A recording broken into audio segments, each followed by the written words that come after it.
Well, let's go to the US to discuss the case and conservatorships generally.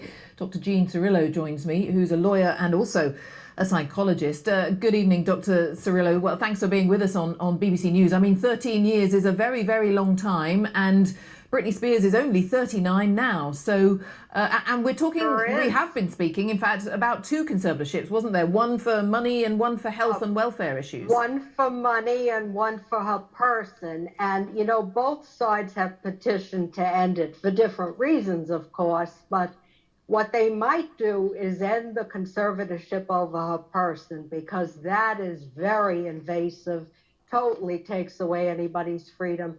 But they will probably wean their way off it in the financial sense, because Britney now has the freedom to some extent to hire the people that she wants, lawyers, accountants, and she has the resources. The trouble is, for 1/3 of her life, 13 years, and she's 39, she's been under this conservatorship.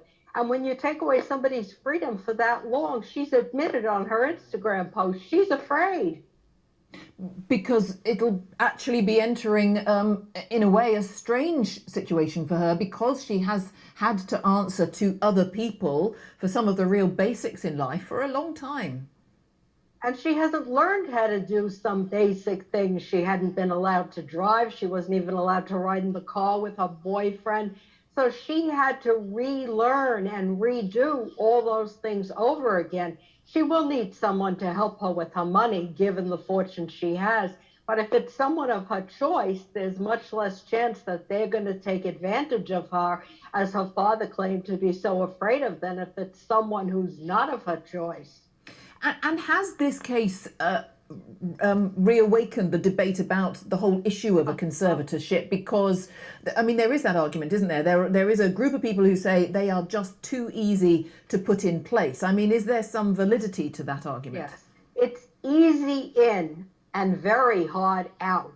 You can get into a conservatorship if two doctors declare you incompetent here, or if relatives say you can't manage. You know, they talked about Britney at her age having signs of dementia, which is totally ridiculous and untrue. So certainly with an older person who's physically ill, who might be slowing down a little bit, but they could manage with home health care. They could manage on their own. And when it all gets taken away, sometimes even the closest family members have no say in the matter. It's a total stranger. And that's where they wind up losing money and losing everything, eventually their life.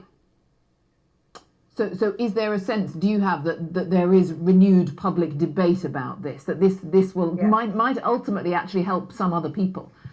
Oh, because of Britney, there's been state bills being passed. It's going all the way to Washington. Sure, a lot of attention has been brought to it. So Britney, again, has done so much for everybody else.